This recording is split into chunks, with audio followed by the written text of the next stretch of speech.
Voici la vidéo sur la gestion des événements. Vous allez dans les composants et ensuite vous sélectionnez Icagenda.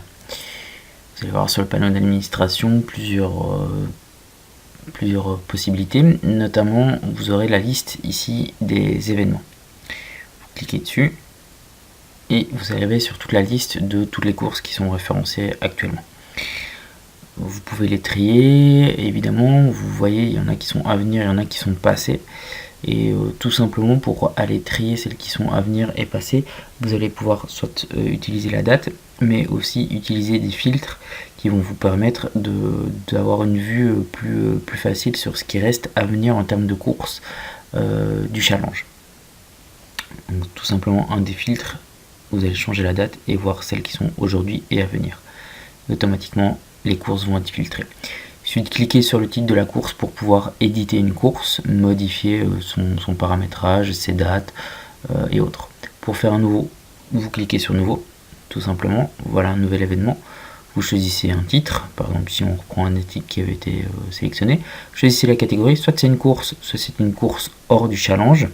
La plupart du temps ce seront des courses classiques. Une date du début, vous avez un petit calendrier qui vous permet de sélectionner la date.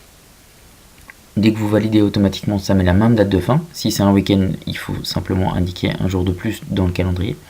On peut éventuellement ne pas afficher les heures puisque généralement c'est toute la journée. Mais s'il y a des heures précises, on peut l'indiquer.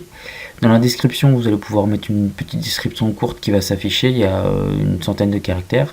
Ensuite, une description beaucoup plus longue avec l'éditeur de texte juste dessous qui va vous permettre de raconter toute une histoire si vous le souhaitez ou copier un article par exemple dans la description de l'événement.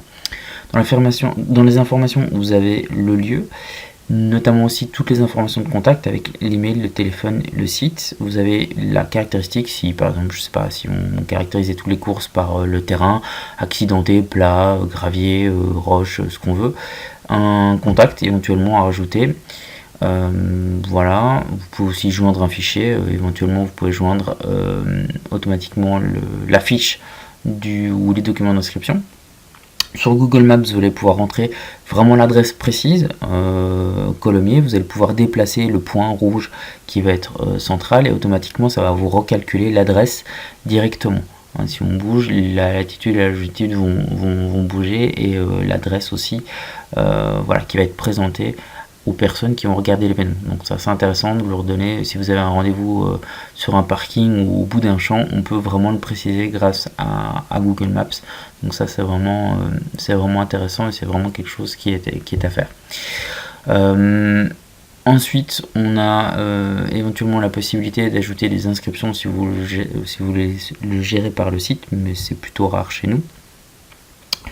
Et dans les options, si vous voulez partager ou pas la publication, pareil, vous pouvez gérer aussi les dates de modification. N'oubliez pas d'enregistrer automatiquement. Et voilà, c'est assez simple, la course sera automatiquement créée.